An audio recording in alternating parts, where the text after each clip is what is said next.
I shout, ole, because I've found a book to read today. Whenever you find a book to read, just take a deep breath and shout, ole!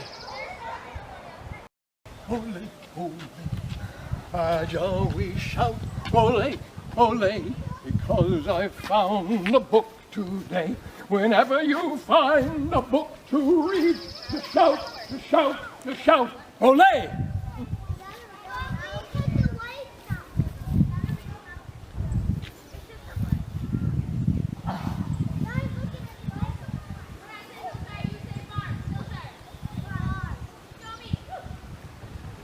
The Story of Ferdinand by Munro Leaf, drawings by Robert Lawson.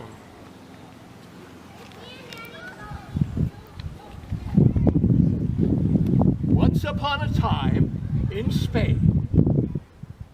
Once upon a time in Spain, there was a little bull, and his name was Ferdinand.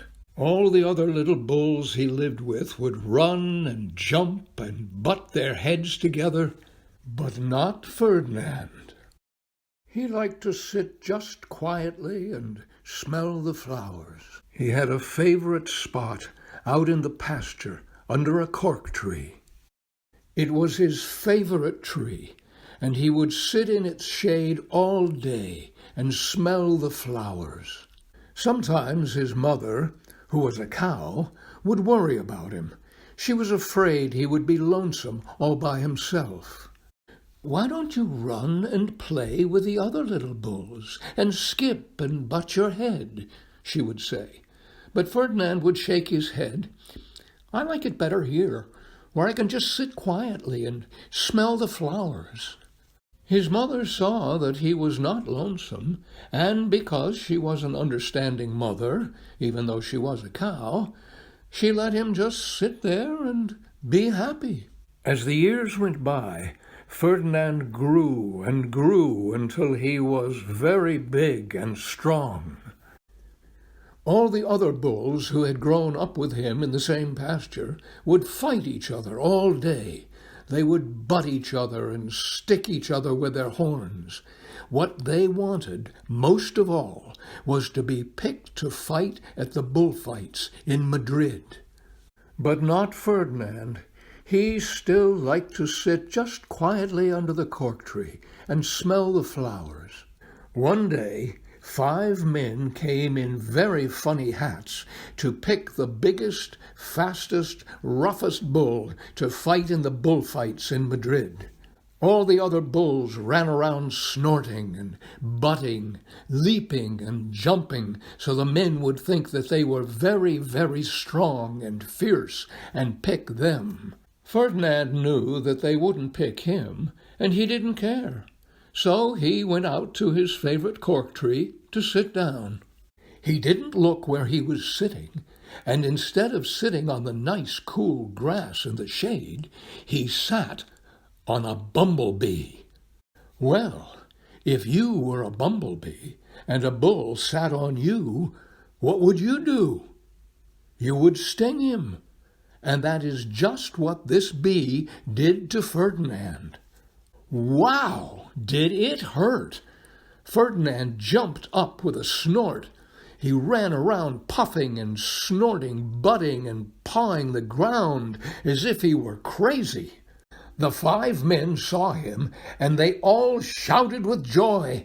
Here was the largest and fiercest bull of all, just the one for the bullfights in Madrid. So they took him away for the bullfight day in a cart.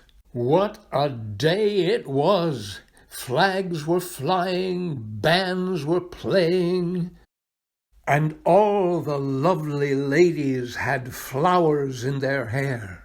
They had a parade into the bull ring.